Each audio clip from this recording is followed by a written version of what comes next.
Welcome, everyone, to a brand new episode of the Jams and Tea podcast, where we spin the jams, spill the tea, and occasionally suffer for your entertainment.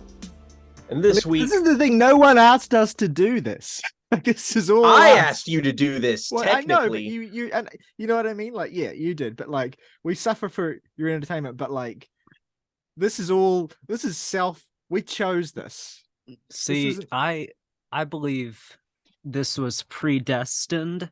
The stars were aligned such that we would all be forced to listen to this dog shit. I feel like on that note, I mean, I definitely I was guess forced.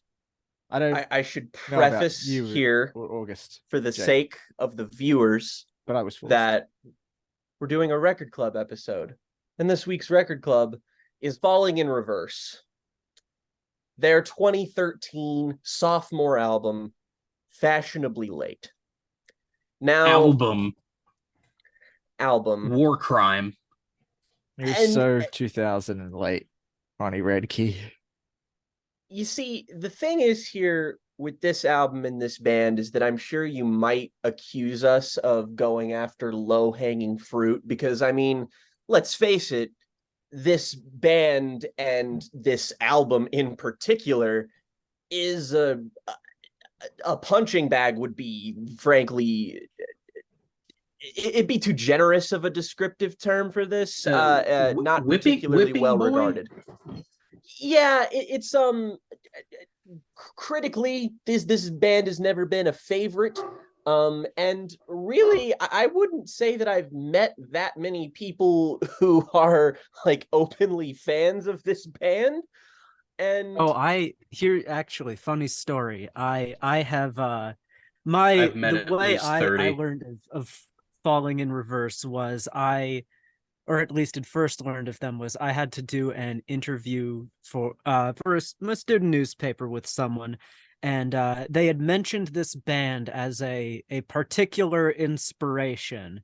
So that really tickled my curiosity. I was like, who is this Falling in Reverse? I need to track them down.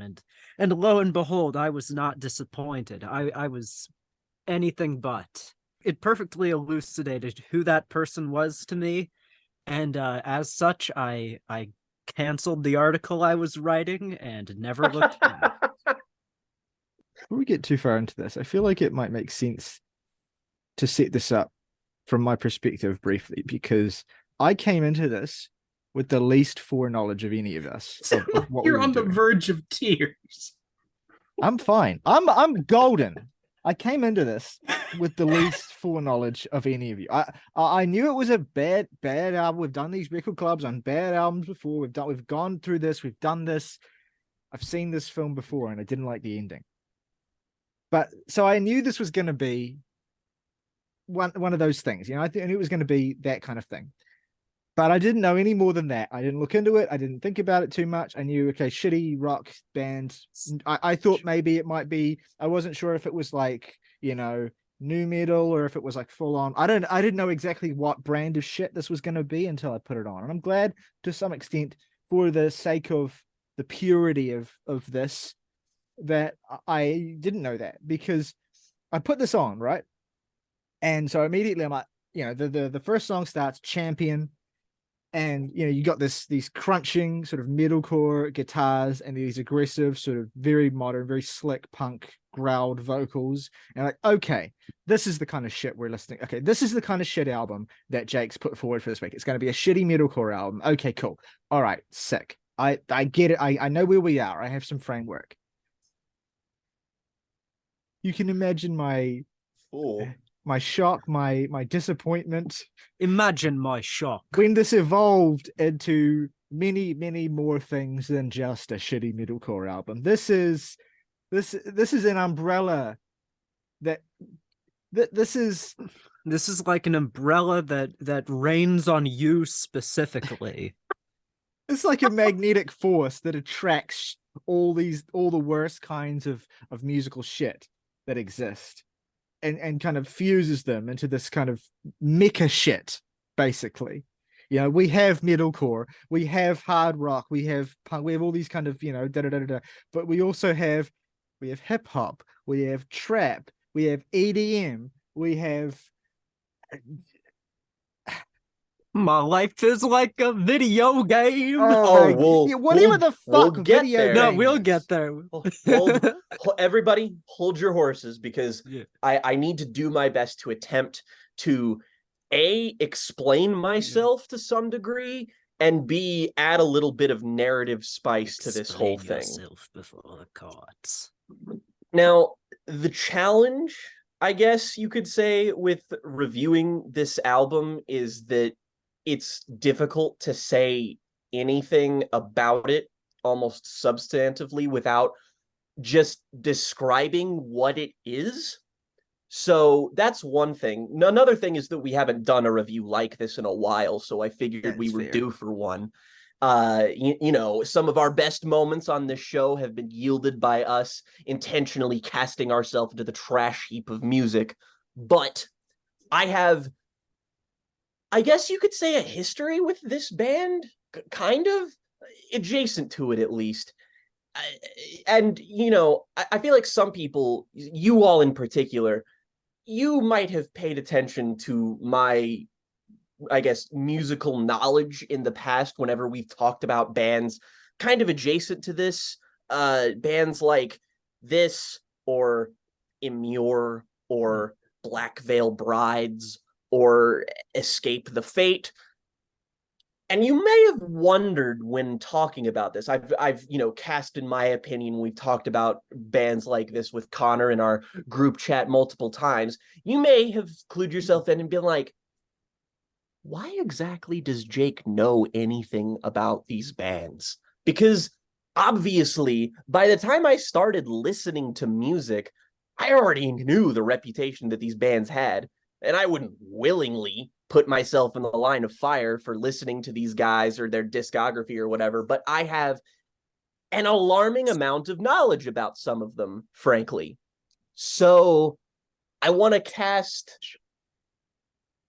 back a bit, like, God, more than 10 years at this point, a little over 10 years, as a matter of fact. The summer of 8th grade, going into 9th grade. Okay. Now, little Jake, who never heard a damn song in his life, this is back before I met Morgan, back before I had any conception of musical taste whatsoever, back when I was a pathetic little dweeb. And I went to summer camp in North Carolina. Now, don't need to get into the details of this particular week, though it was particularly hellish. But there was one day during this visit, 2-week-long visit of summer camp, where the girls' summer camp and us had a commingling camp party thing that happened. All right. And as is the case with many pubescent boys, everyone started to talk about the girls that we were going to see. And naturally, everyone started to make a bet amongst each other that they wanted to see if anybody could manage to kiss a girl before the night was over. So naturally, I didn't think that I was actually going to be involved in doing something like this because I was still a self-conscious loser. However, during the proceedings, I managed to come across somebody who caught my attention. Now, I want you to imagine in your head exactly how you would picture someone that a 14-year-old me would just be absolutely starry-eyed over. The picture you have in your head, I promise you, is exactly who this person looks like. Just what color hair? Green. Okay. She had dyed green hair, nose piercing, black eyeliner, the works. Gender naturally. and pronouns.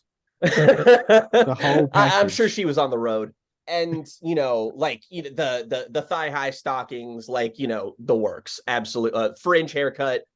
Like, I am a parody of myself. But the thing is, this girl that I noticed was in close proximity to me. She started talking to me. I didn't even approach this girl. She just happened to come across me. And I was like, maybe I can beat all those other guys in my cabin to this little bet that we've started. That would be funny. And I will save everyone the tension. No, I didn't. But this led to me hanging out with this girl for the entirety of the night, which was consisted of about 5 hours, basically. And ultimately, I was like, okay, I've barely talked to girls in my life. My socialization has mostly been in Catholic school. So what the hell do I do here? What kinds of things do you like? What kinds of bands do you like? What are your favorite movies?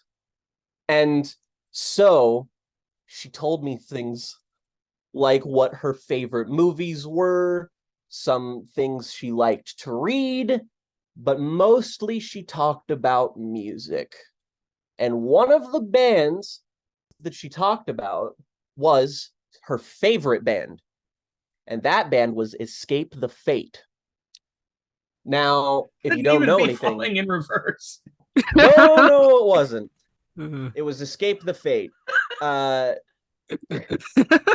if you don't know anything about Escape the Fate, That's awesome. This is frontman of Falling in Reverse's first band that he was the frontman of before Falling in Reverse. And naturally, she told me all of these other bands like Black Veil Brides, bands like all of this core. Also throw into the mix Motley Crue. I mean, like, Naturally. by all accounts, this girl had the single worst taste of any person I have ever met in my life. I mean, I'm not convinced said, she wasn't a literal walking red flag with green hair stapled on top. And you're correct by all accounts. But naturally, me never heard a song in his life. My frame of reference for these bands is like nothing, right? So naturally, I nod my head and I'm like, yeah. I don't know anything about these bands. But before this evening is over, I get not even this girl's phone number. I get her email. Hell yeah. Real. And That's so real. naturally, I days later, I come back home exhausted. But the first thing I do is email this girl, because of course I did. Because naturally, this is all I could think about. Because I was like, oh my God, this girl gave me a scrap of attention. Holy shit. And I emailed this girl, and then I'm like, shit, I have to have something to talk about. So then I go and I listen. Real.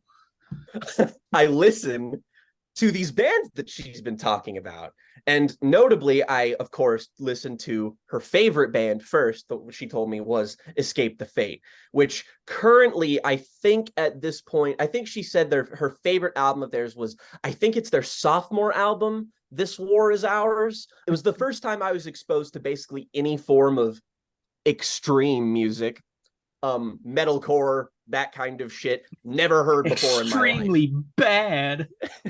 Oh, fucking Gandhi. But when I heard this, Catholic school kid, I was like, dude, what the fuck is this shit, man? Like, this shit was terrifying. The hardest thing I had heard before in my life is the fucking guitar solo on Michael Jackson's Thriller. Like, this shit comes out of nowhere, and I listen to this and I'm just like, now I'm fucking terrified. I listen to this shit and there's occasionally like a pop hook or a chorus where I'm like, okay, I can latch onto this, but then motherfucker starts screaming and I'm like, why does this man sound so angry? And so I start listening to it and I'm just like, I'm just gonna start off with a casual hey, how's it going type of thing. Then, if we want to talk about music, we can launch into that later. Maybe I'll explore some of these other bands in the meantime, and I'll have more to say about them. Long story short, I did not have much to say about these other bands, and became frighteningly familiar with the early discography of bands like Black Veil Brides, for instance. So I sent that email during that summer, and that's what led me to this. Where I am here today with Falling in Reverse. Now, All right, This now who's up is to tell their story about alcoholism? Well, like how I don't even know if we've clearly explained how Escape the Fate and Falling in Reverse are even connected. Oh, trust me. We're gonna get there, part of the because tapestry. Falling in Reverse here is really not a band. It is merely the project of one Mr. Ronnie Radke. And like by all accounts, the fellow musicians in this band, most of them have not done anything else. Like they are, A real for all intents and Ghost purposes, Tobias Forge type of meme. yeah, they are all in service of the grand vision of Mr. Ronnie Radke. And if you don't know who he is, boy howdy, you're gonna have a portrait by the end of this video. And you see, Ronnie, I think it's very enlightening that very recently this man actually, as soon as a couple of days before recording this, tweeted about a song on this very album where he said that something that's very illuminating, where he himself was talking about how terrible some of the lyrics were on one of the songs here, and said that in reference to this, a fan responded and was just like, you know, how do you look at some of those lyrics now? And he's just like, well, I was too busy in the grand pursuit of that metalcore trap pop sound. And I just think it's so funny that he says that metalcore trap pop sound, like it's a thing that people know about, like people understand what he's talking about before he mentions this. And you see, Ronnie here was in Escape the Fate after he was in a couple of bands in high school with some of his friends here, and then he was kicked out because he was arrested For murder. Oh, no. See, that whole debacle happened before all of this. Sorry. And forgive this me. happened. Get his crimes in order. Get his numerous yeah. offenses against the law in proper chronology. Oh, see, trust me, Ronnie Radke is the type of man who you see him instantly and you're just like, if the charges aren't impending, then they're certainly there. And I would like to point out that at the time he was involved with some shady people and he didn't kill anyone, but he was involved in the murder of someone on the peripheral. And then what was, he was put on probation. He went to juvie for a tiny little while and it was arrested while he was in Escape the Fate, not for anything big, but because he owned a pair of brass knuckles in the state bottom. That's what this guy got arrested for. The fucking high school where this fight broke out was called Shadow Ridge High School. As if this couldn't be this is like Buffy the Vampire Slayer. What's going on? It sounds like a bad CW show. I mean, I feel like I'm describing the plot to the second season of Riverdale when I talk about this motherfucker. The guy who actually killed the guy in this event is named Chase Raider. Chase Raider. And look, you may be wondering, why are you talking so much about Ronnie Radke? And that's because the grand design here, at least if you ask me, is that this album that we get to with Falling in Reverse, which is the band that he formed once he got, actually, technically, he formed Falling in Reverse while he was in prison. I don't know how, but he did. But he formed the band, started forming the band, and writing his material for Falling in Reverse while he was in jail, and started beef. Motorola Razor just jammed up his asshole. He started beef with Escape the Fate, who, went on to be a band touring without him. Eventually they made up, but they did start beef with each other. Some nasty shit was said because apparently his former friend stole his girlfriend, a bunch of shit. But so he forms Falling in Reverse after this, and he gets all of these guys who, are involved in this trashcore scene to help him launch his career alongside a rap mixtape that he makes. People like Andy Biersack, for instance, who you're no doubt familiar with if you know bands like this. But he starts this band, and this isn't the first Falling in Reverse album, it's the second one, but it's the one that I feel like is the most notorious, maybe even the most successful. But this is, for all intents and purposes, at least if you ask me, a very revealing kind of album, because it is almost so impersonal that it ends up reflecting its source in a way that is really, really telling, all things considered. And Riley, for instance, mentioned that first song, like the Champion. And I feel like this song, like truly, this song, if you're even remotely curious about this band, if we're talking about it and this is just like, well, I have to hear this. First of all, don't. I will say outright and speak for my podcast mates, don't listen to this fucking album. Don't do it. It's not worth it. If you haven't done it, don't do it. But if you are morbidly fucking curious about this album, this band, what we're fucking talking about, listening to Champion gives you everything you need to know. Well, almost everything. But if you just want to know what the music is like, you get the metalcore Muppet-esque vocals. Dude, like, Ronnie makes no effort to sound intimidating across this entire album. I mean, maybe he does, but it certainly doesn't show through. He switches up to his clean vocals. And I mean, like, I don't know if anyone has ever been more guilty of direct plagiarism of one Mr. Tom DeLonge than Ronnie Radke, because his clean vocals sound exactly like Blink 182, just exaggerated, just a tiny little bit. It's fucking Tim Dangle all over again. This motherfucker is like, he sounds like such a fucking clown. I really can't get over the vocals. Like, that is first and foremost, like, beyond everything else, one of the things that just deflates the whole tension of this album, that you've got this over these, like, you've got my eyes, my face, my heart. He's like a perfect fusion of Tom DeLonge and fucking, what's his name, the Panic at the Disco guy. Brendan Urie. But it's like the worst tendencies of either just kind of ratcheted up with like, it's all the like theatricality and all the kind of intensity, but with none of the like flavor or personality, particularly if I'm leaning on the Brendan Urie comparison. I did think of him a lot while listening to this. It's just this, his vocal tone is like an alarm.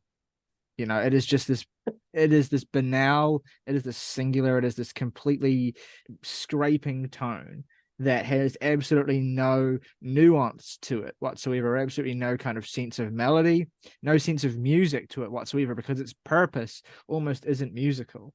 And what's funny about it is that I can see how in the past, or I could see even someone making a case for Radke as reasonably good at crafting hooks on a like mechanical level, but he's, even if you want to give him that, and look, and I think that's fair on a certain level, just in terms of construction, crafting and then performing are two very different things. And to listen to him perform vocally on this album, and he has range, that's for sure. There are different modes that he exists within vocally on this album that are noticeably distinct from one another. That's all true. Distinctly bad. Well, I'm saying things that are just right. No, I agree with you. I am just saying that they are also, on top of being distinctly bad from each other. Yeah. Yes. Yeah. And that's not the only thing about a song like Champion that's bad, for instance. I mean, like, again, the Skillet-esque lyrics that are on this album are at their skilletiest on a song like this, where he's just talking about, I will stand my ground. And, I will rise it's like, above. I'm gonna... it's eerily reminiscent of shit like Awake, frankly. And there's also a part on this. I don't know if anybody else noticed this, or maybe this is an intentional thing, but there's a part in this song in one of the like switch ups where you can like just hear the drums for a moment, and they like fuck up the timing of the drums. Like there's a point where he goes like did it, and then it just like goes into another section, and I'm just like, did you just like not do another take of that and just transition into the next part of the song? And that happens a lot across this album where you're just like, I feel like, did you, what was that? I think they fuck it up in post as a transition because it didn't sound like a human could do that on purpose. The one of the lyrics here, a champion is what they call me. And that's a perfect lyrical thesis for the whole entirety of this album, because for the most part, 90% of it is just this staggering monument to narcissism. I mean, like, there comes a point where it's just like, you make Fred Durst look modest. Like, he just comes out like talking about himself, and you get that, like, oh, this is the bit. He just talks about how amazing he is. And like, no, he beats that into you successively so often on this record that you really do have no choice but to be utterly convinced by how in love with himself this man is. And like that, like in this song, after all of this nonsense, man literally makes a double entendre about statutory rape in regards to being on top. Oh God! I'm like, yeah, I assume that he made this joke purely to get ahead of the fact that people would probably make this joke about him, because I mean, like, have you seen him? Well, look, the everything about him, he doesn't look like he should be allowed within 50 yards of children. Look, the Warped Tour happened, right? The reputation of pop punk, the reputation of this entire scene has been in the fucking gutter for 2 decades, right? It's gotten worse, it's gotten more intense. And it's people like Ronnie Radke. I'm not even saying anything about what he might have done. I mean, he has all kinds of domestic abuse charges and all sorts of shit laid against him. I don't care. He's the reason metal bands can't perform at Six Flags anymore, because he injured a 16-year-old girl during a concert. Oh yeah, that's another fun little. I'm sure he's done all Wikipedia. kinds of heinous shit. I could not care less, because frankly, the more I think about this human being, the more I hate being alive. But he is neatly emblematic, and I'm just talking about through the music itself. Everything that he, every way that he styles himself as a performer, the lyrics that he writes, the way he presents himself, the things that he does with the aesthetics of the genre and the scene that he's come out of, and he's far from the first to do it. He's far from the most culpable in terms of the negative image and reputation. But my God, I just like. We love pop punk on the show. Like, we love pop punk. Ronnie Radke prove that capitalism is gay. Yes. And you might be surprised how. We love emo, we love pop punk, we love a lot of the genres that this particular, scene, whatever you want to call it, melodic metalcore, easycore, whatever, this particular variant has its roots in. And so being a fan of pop punk, being a fan of emo, being a fan of so many of the aesthetics that this album is rooted in, you're constantly reckoning with the image that those scenes have, and with the reality that, a lot of what came out of that scene, a lot of what came out of the various iterations of that scene over the years, is a lot of awful behavior, is a lot of awful people, a lot of awful personalities, a lot of toxicity in general. So it gets harder and harder, the more real, the more visible, and as it should be, right? The more visible, the more recognized those horrific, toxic people, behavior, whatever, the more recognizable and visible that is, the harder it gets to, hold up and represent and, extol the virtues of the scene of music, of the variation of the style of the tradition of music that this comes out of. So that's one of the biggest things that gets me whenever I listen to a band like Falling in Reverse, right? Whenever I listen to someone like Ronnie Radke, who's, regardless of what he may have done in real life, who is actively upholding the ugliness of that world, who is enacting through his songwriting and through everything, through every way in which he presents himself, who is embodying and representing the worst aspects of that whole scene, of that whole world, of the kind of masculinity that breeded, right? And is doing it in a way that is like deliberately playful so as to fall back on, shock value, on edginess, on all these kinds of things that can be used as plausible deniability when the shit that he's written is kind of thrown in his face, in the context of horrible things he might have done or horrible things he might have been adjacent to, right? So it's one thing to say that this is a bad album musically, and it is a record devoid of any musical or artistic merit and value, for sure. But it's also another thing to be talking about this, to be making light of this, which we should, because it's fucking funny, right? It's hilarious. There's so much about it that we can point at and poke fun of and just say, my God, isn't this so fucking stupid? And there's plenty of things that make me laugh.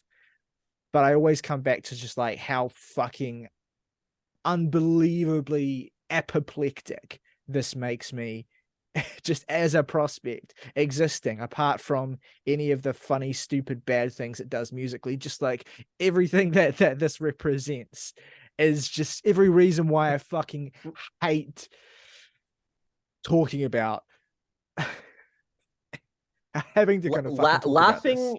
Laughing at this album is coming up for air. Like listening to the actual act of listening to it, like you can laugh at it. And I do when I listen to it, at least like for the first couple of times, but it becomes an exercise in feeling like you're being like subjected to Chinese water torture, and laughing becomes the moments in between the torture being inflicted upon you. And it's at its worst, in my opinion, at its absolute worst with the rapping on here. Like you can talk about any individual element of this album and break it down as to why it's terrible, but this fucking Machine Gun Kelly ass revival era Eminem shit that like in the first song, he literally just raps so fast you can't understand the words that he's saying. Like it's even past, like it's past beyond like Eminem rap god shit where he's like trying to overplay the speed. Like he's just tripping over this garbled syllable hodgepodge, this word salad of fucking nonsense that you're just like, what? And every time he does that on this album, it's the exact same thing. And then it'll always, without fail, to trip you up, there'll be a metalcore breakdown, which is the exact A-B riff over and over and over. With the rapping, one of the worst features of it is like he'll cut off the ends of his own sentences, so sometimes, and he'll like squish them together in the editing room. It just becomes this obnoxious assault of like, part of what makes music interesting to listen to is like the virtuosity of the person performing it and being able to accomplish these feats. But when you listen to this album, it all feels so computerized to the point where it's like, this is just inhuman. This is like just it's clinical, but without being album. Precise. Yeah, and there's that's what's so bizarre.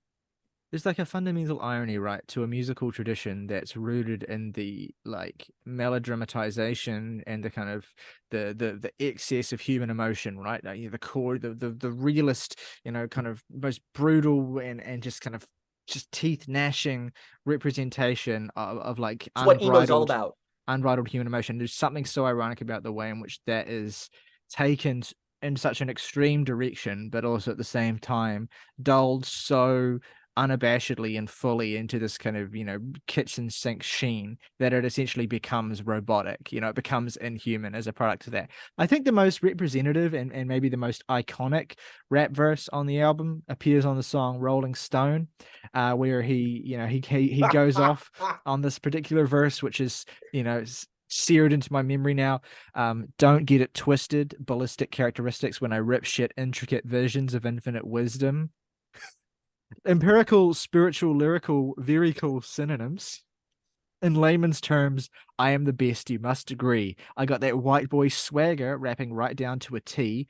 I got my hand up on the throttle, holding up a broken bottle, ready to cut you up and gut you like a fucking avocado. Oh he yeah, that tries to fucking rhyme line. bottle with avocado. Lil Wayne, you are not. He sounds like he's rapping with like a biscuit in his mouth. So his syllables are so amorphous that it almost kind of works in like the rhyming sense of it. And like Rolling Stone is one of these songs on here which has an impossibly lame dubstep breakdown that happens at the end, which is hilarious the first time you hear it. Man, we are prints of music that's super tasteless. I love shit like Queen. August and Morgan love shit like Coheed and Cambria. Riley will stand up for some late era Muse albums, for God's sakes. So we, of all people, are willing to give artists a sort of, not just the benefit of the doubt, but like to go along with their vision, right?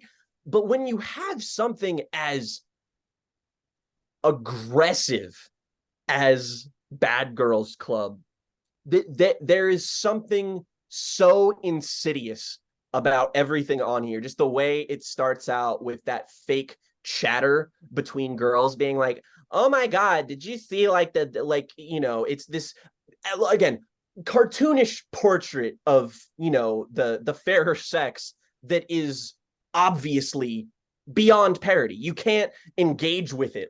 There's I can't even say that it's sexist because it's unabashedly so. Like, it is embodying misogyny as we know it.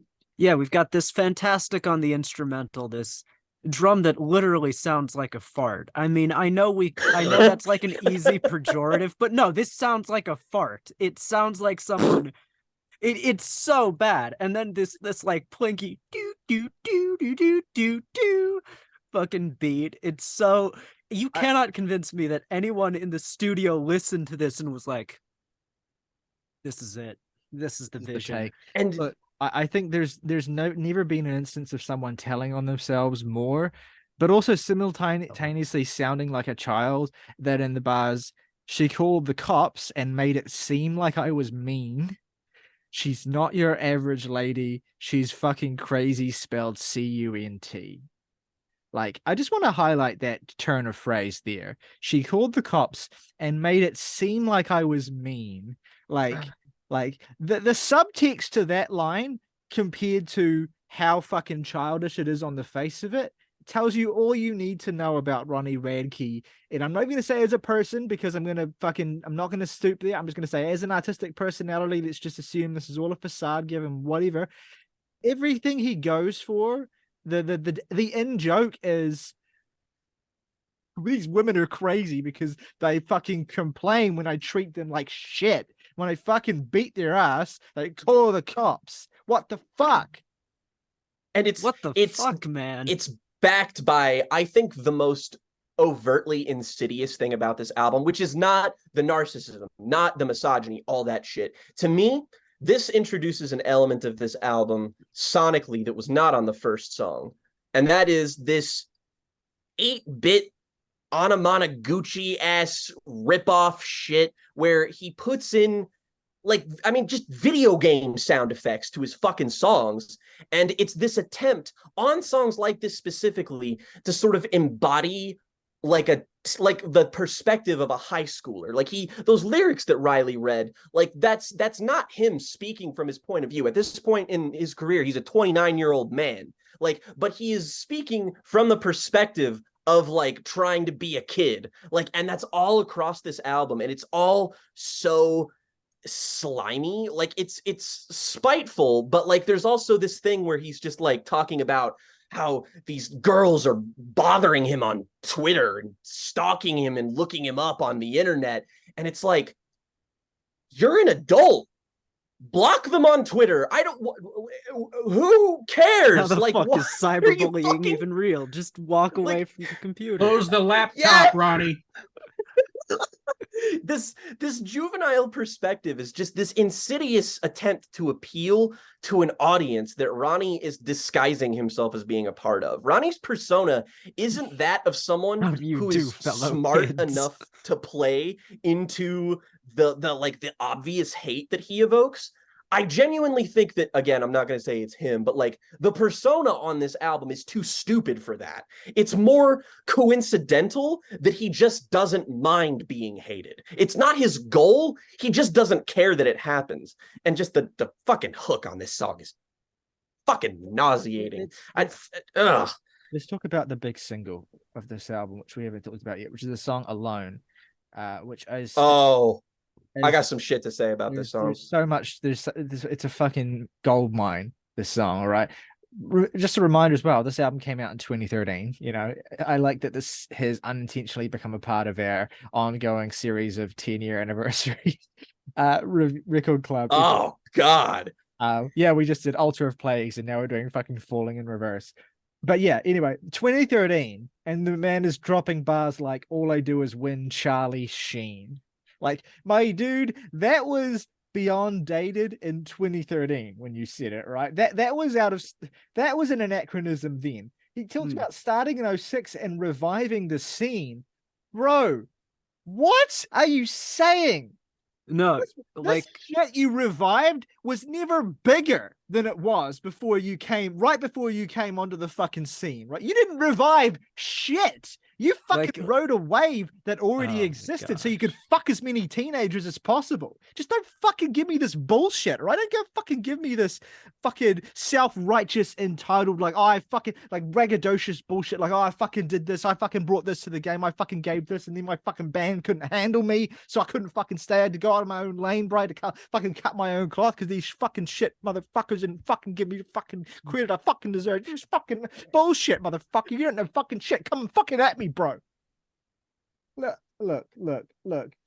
Okay, so the notorious line of the song, the one that Jake briefly alluded to earlier, that Ronnie's kind of expressed regret / jokingly about writing, was of course the line about, man, I've been in rap since I was shitting in Pampers, climbed the ladder to the top, and now I'm shitting on rappers.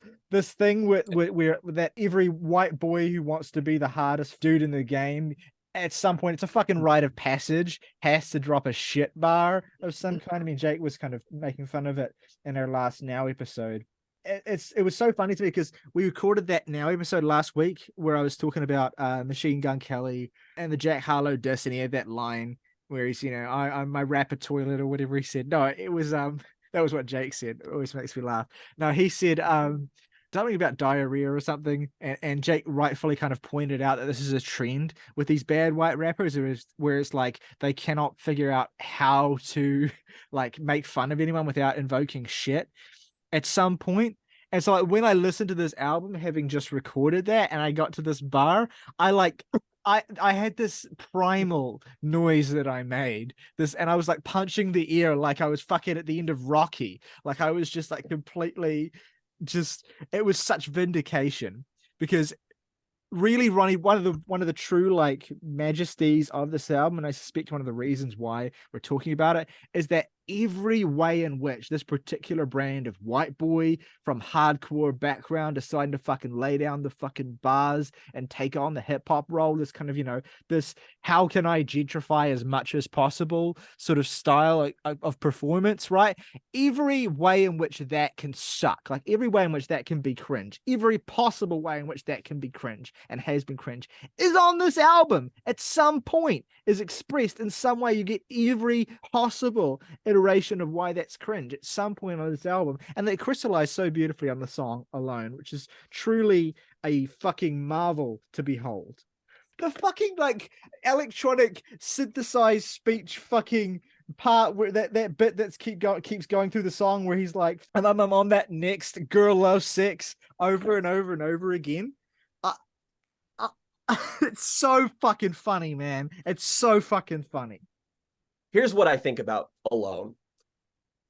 I would rather kill myself than be Ronnie Radke. That's my main takeaway from this song. It is the most unintentionally revealing thing on here, which might indicate that it's worthwhile. It's not. I hate myself for feeling legitimately offended when he talks about his haters being working class and poor.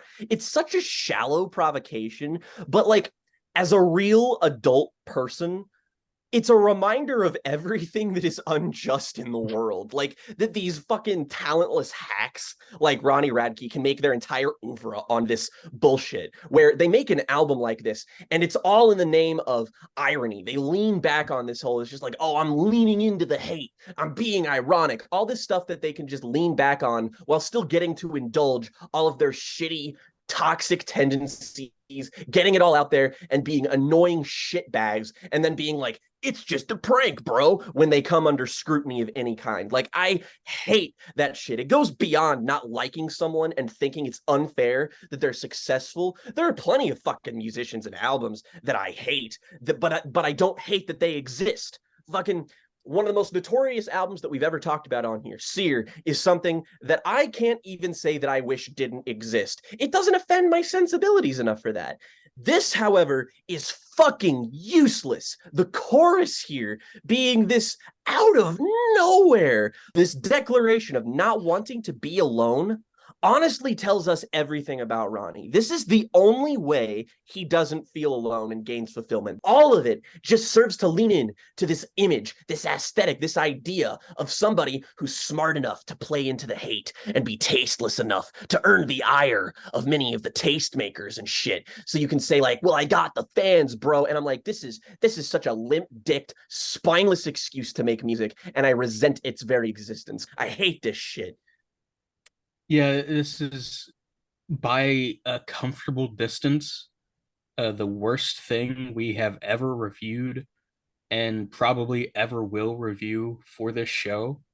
I remember way back in 2020 when we reviewed Sear by Smashing Pumpkins, and I gave it a 0 out of 10. And I just want to formally retract that because I truly had no idea. I mean, I knew, but it was like a repressed memory because I had heard most of this album before. Uh, because pussy will take you places that you wouldn't go with the fucking flamethrower. I didn't even want to say that the fact this is, although I have in so many words, really, the fact that listening to this album is kind of in itself morally repugnant. I'm probably the maddest I've ever been at Jake in the entirety of our friendship for him doing this record club, which is both a lovely reflection of how we've had no real fights or significant disagreements in the 8 years that we've been close friends. But I didn't want to do this. I never asked for this. Look, there was no reason for us to do this. I don't feel good about this. Yeah, I will formally retract my 0 out of 10 for Sear and put that at a 1 out of 10. Let the record show.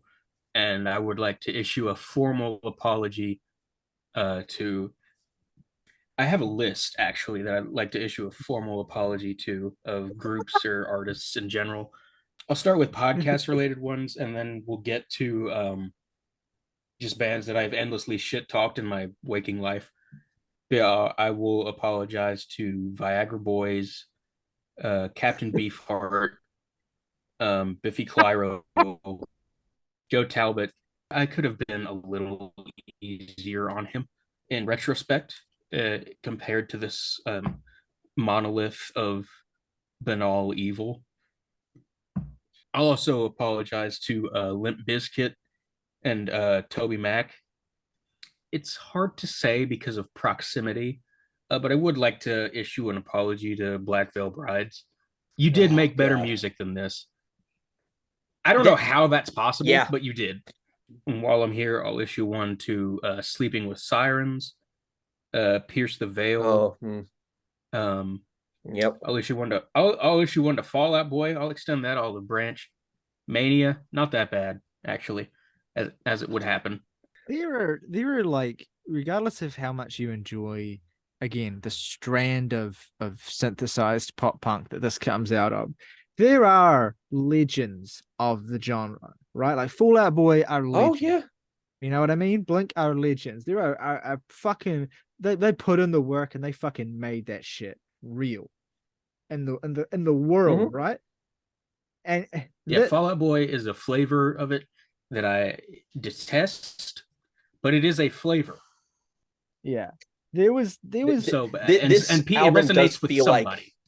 this album does feel like slowly consuming a plastic Ziploc bag. Like there's no taste. It probably scrapes up your mouth a little bit, and it's probably going to damage you for the rest of your life You can't internally. actually chew it. You don't have the tensile strength in your teeth to I feel like break that down. if you really want to like get to Ronnie Radke, I think just insulting him and calling him, an evil human being or whatever is not going to be remotely as effective as telling him how he'll never be as good as the people and the bands that he is so clearly ripping off. And that Or as however successful. successful this band, however successful this band was in their heyday, the majority of people do not know what this band is, or at least have forgotten altogether. I have been overdosing on copium this week every time I've thought about this album and this band, like just because like every criticism you can like possibly have doesn't do it justice. Like it feels pithy no matter how thorough you are. And like it feels vacant, like I've spent so much time on this channel ripping apart bad albums, and I feel like I've exhausted my lexicon. Like this album is so bad that it makes me doubt my capabilities to like evaluate and engage with art because it's an impenetrable brick wall of fucking nothing. And speaking of impenetrable brick walls of fucking nothing, I do want to talk about Game Over Oh because yes, the best song this on here. Spy Kids 3D, baby. I'm gonna pull out a Morgan here, and I'll throw down the gauntlet right now because I don't think I've ever said anything like this on this show before, no matter how hyperbole ridden our scornful rants can often be. But Game Over is maybe the worst song I've ever heard. Like the vocal delivery, the fake video game sound effects, the baby talk lyrics, the overstressed Tom DeLonge delivery that exceeds parody so hard it would make me laugh if I wasn't dead inside. There is, simply put, nothing about this song that doesn't absolutely suck. You can point out certain like mistakes and indulgences and like tiny little things in the minutia of it, but like there's not a lot technically wrong in the traditional sense. It's just empty, sterile, vacuous echoes of other ideas that channel shadows of real music amalgamated hideously into this chimeric wreck that only lets you observe what it is, hard to beat but the never stage. allows itself to function like as like art is about alchemy, right? Like it's about the web of variables and ideas that mix together and create something either messy or focused or something. This does not create anything. I feel nothing with this song. I don't even really feel disdain or anger when listening to it, like the first time I might have. But on like re-listen, like I don't even really feel ambivalence. I don't even feel mockery. It's genuinely something otherworldly. It's unfathomable. This song breaks me. I feel both nothing and everything listening to this song. I want to be enraged. I want to be bored, but instead I have nothing to elaborate on. I can only hear this and I feel like a teacher grading a student who's failed their assignment, gotten every question wrong. The student didn't have potential. You didn't want to waste your effort on someone who won't be receptive or grow, so you just hand them back their paper with a 0 out of 100 and you tell them that they fucking failed, and that's all there is to it. Well, what's No, funny, what I love about this song is that it is, and this speaks so much to Radke's skill as a writer, is that it's essentially one sort of lyrical idea, one motif, right? One kind of riff on the video game metaphor. And it is like, it's written in such an asinine and basic way that it is, I'm not entirely convinced that Ronnie Radke has never played a video game in his entire life. That's the level of No. that's the level of like, of specificity the things he invokes on here. My life is like a video game, trying hard to beat the stage. It's a funny thing to call your girlfriend. All the while, I'm still collecting coins, trying hard to save the Collecting girl. coins. Coins. Trying hard to save the girl. And then you get the Obstacles. I'm jumping hurdles. I'm growing up to be a big boy. I battle with the evil ways. Non-specific. I travel far and try and save. Bro, it's He's easy gonna to try save and your save, game, bro. dude. You don't have to try. Sorry, but your princess isn't here. I take a rest. I push the pause. Level Push up. the pause. You don't level The up when you hit pause. In hopes that the next stage I will clear. I fucking passed, asshole. I'm just trying to keep from dying. So no, That's wait. the Here's game what we I play. think. I think no. I'm gonna disagree with your interpretation here. I think I take a rest. I push the pause. The level up and move along. These are separate ideas. He was intending to have like a semicolon there to indicate that this was the end A of one verbal clause. semicolon. Yes, leading into another. Even the grammar of this album is wrong. Yeah. No, I see. I'm thinking about this as And someone this album's who, a colon, all right. yeah, no, he needs to. Or at least that has utility. Just Yeah. the fucking switching between the like normal speaking normally and then because Oh wait, no, and he has a semicolon in the next line, so he didn't forget about it. He just has bad grammar. yeah, Oh because my he's like, I take a rest, I push the pause, level up and move along in hopes that the next stage I will clear. Like he does that thing where it's like when you're really bad at writing and you don't know how to land your rhythm right, so you just like completely reverse the order of like phrases in your sentence. You just like fucking Yoda it to sound yeah, cool, Yoda, and, that's it. That's right. That's exactly it. and Look you at just fall on your face. Today I went to therapy, told him my embarrassing issues that I'm having with my life. He told me that I need to change. Life is not a video game, so stop playing and open up your eyes. Why are you playing it with your eyes shut, man? No wonder you suck at it. That's No wonder you can't play this game 80% very Dark well. Souls You've gotta- speed run blindfolded. I'm just This is like- trying to Th- keep this is- from dying. This is like a 55-year-old man who's never played a video game and read the Wikipedia page for Super Mario Brothers, then deciding to write a song about video games. That is the only way this perspective makes any sense. Oh, that's another thing I have to apologize for now. Because I made that exact reference when I was talking about the Super Mario Brothers movie and how shitty that script is. So now I have to retract that. Because No, that again, movie still fucking sucks. You don't need it to. does. But that's the scale of what we're talking about here. I might disagree. I hate that film. Anyway, It was bad. this is really an album. It makes me grateful for the heat death of the universe.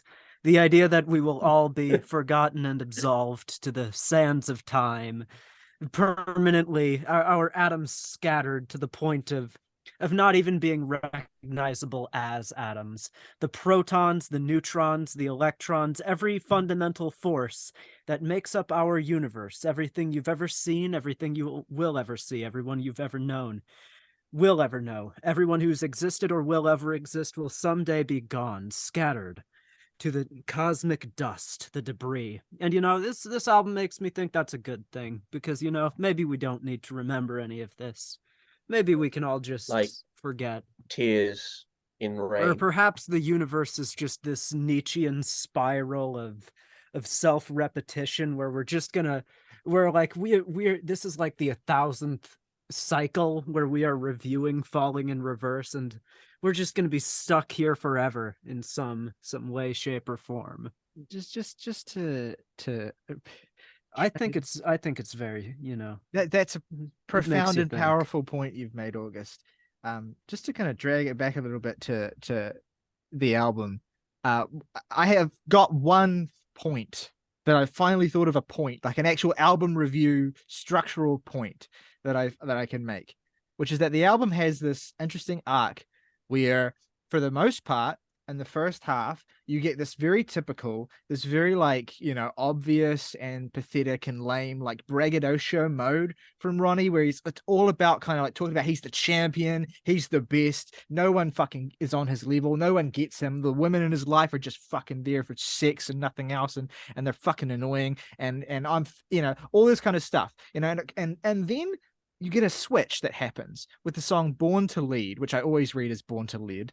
You get a switch that happens here, and Ronnie shifts into a slightly different mode. And this is a very typical progression for people who do this thing, I think. For people who do this really self-righteous, like, I am the fucking greatest, and they're emboldened and they're narcissistic, is that inevitably the subject matter of their art will turn to, here's how I can be a leader for the people. Here's how I can lift the people up. Here's how I can help make the world and the people who listen to my music better as a whole, right? And so he starts off on this thread with Born to Lead, which is one of the most like fascistic songs I've heard in some time. Born to Lead.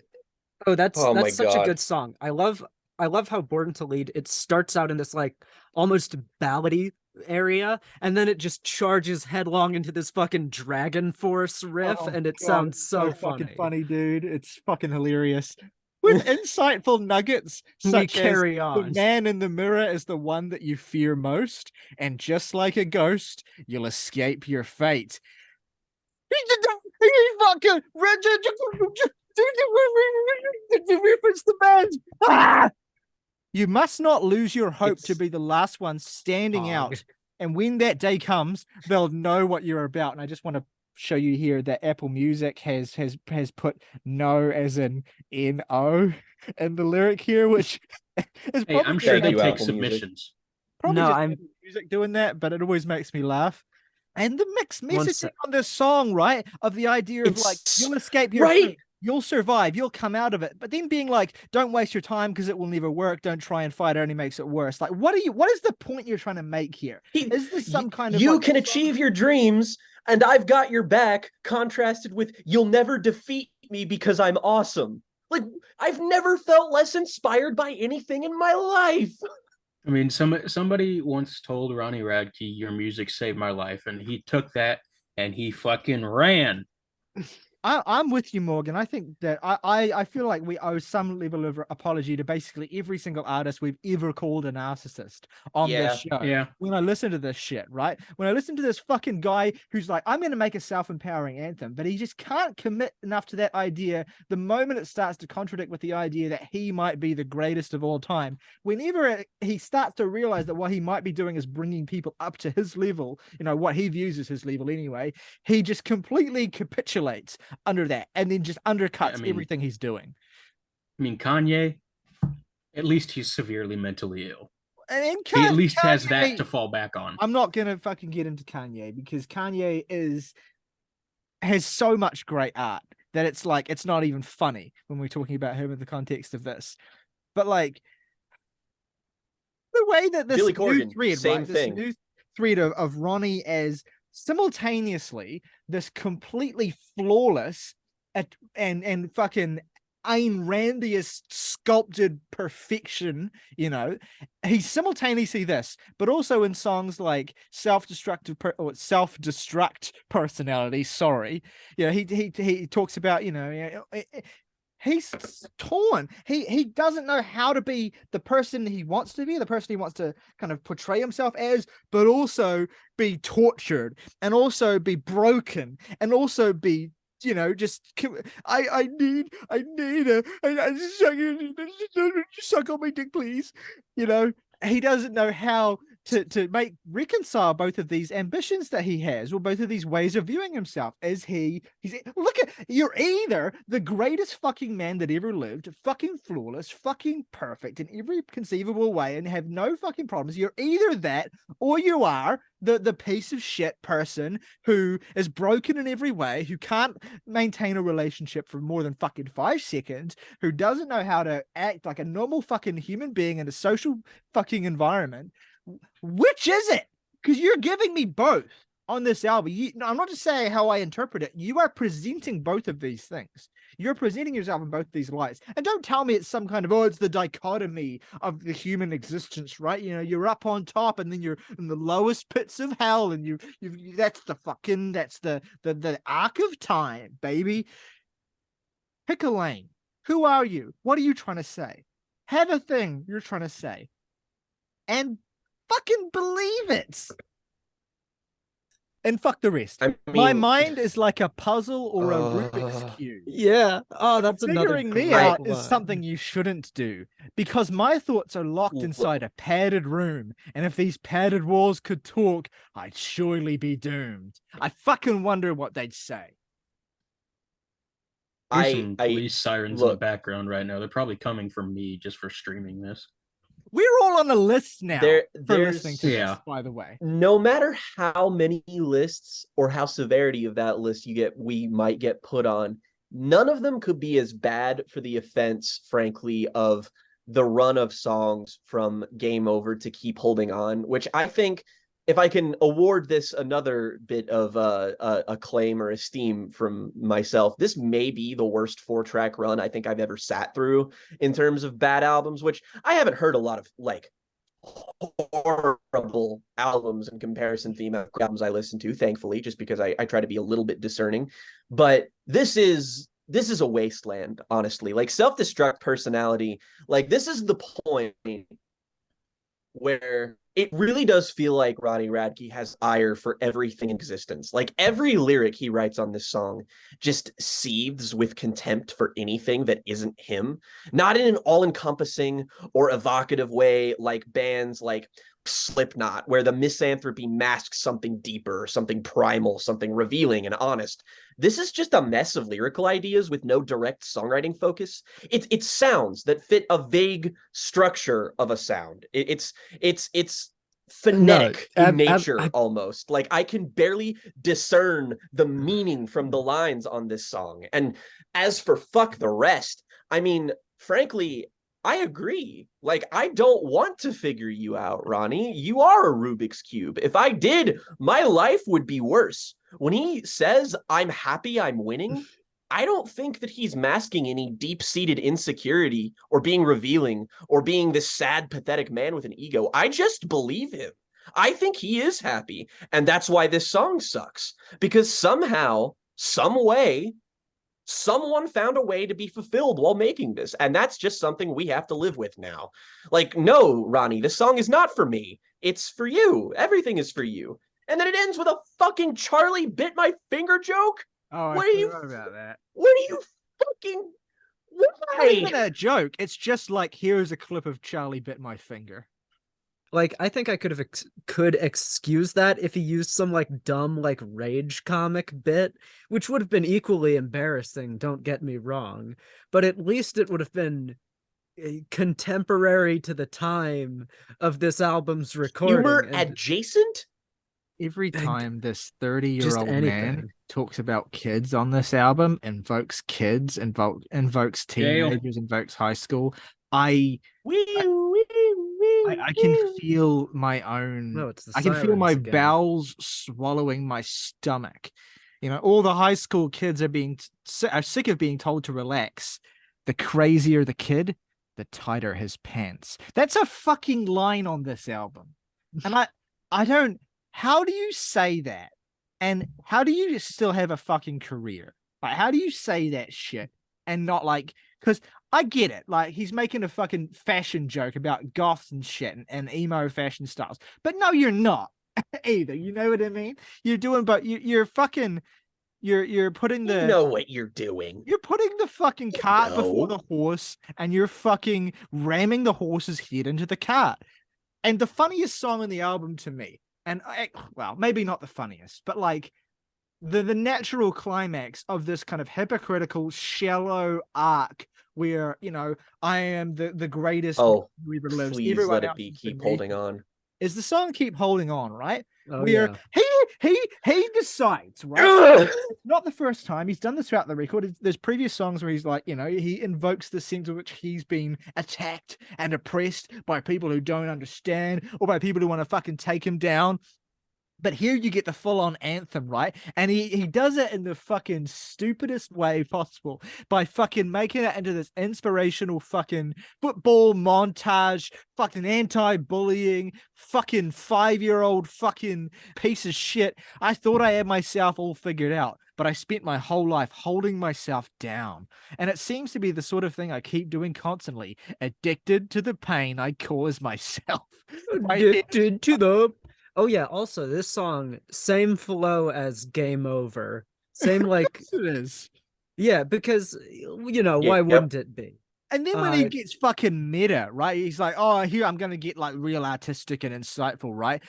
My head is floating somewhere in the clouds while I'm paid to entertain a lovely crowd. They sing my songs and feel my pain, because pain is what creates my fame. A vicious cycle, someday I'll get out. Because I'd And rather come with feel me. pain than Can't nothing get at out. all. And come with me if I made it this far. On my way, that's another band we have all over apologies my to. face. Can't get enough pain.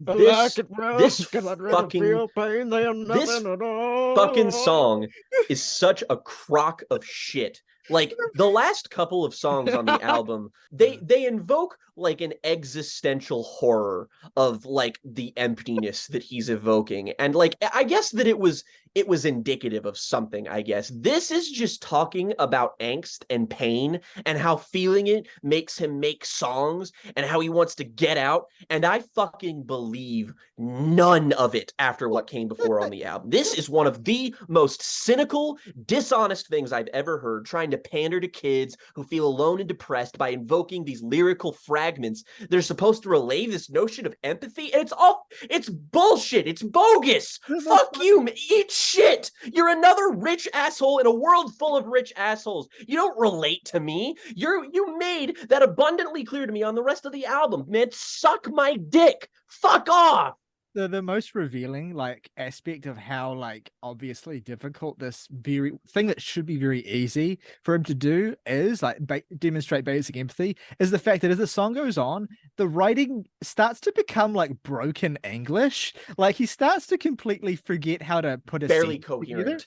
Like, listen to this. It's hard enough, try walking in my shoes, to be picked on by my peers who much abuse. And I'm tired of not fitting in. True friends is my final wish. You ever seen the Facebook meme where it's like all of the yellow circles and then there's the one blue circle with the frowny face and the crowd of smiling faces? It's safe to say, all the kids I relate to their lives, so just keep holding on. I believe I'm just like you. I believe I'll make it through. It's hard to see at times like this, but I'm not giving in. I'm not giving in. Like the more he says, I believe I'm just like you, the more I want to kind of flay my own skin and just kind of toast it over a fire.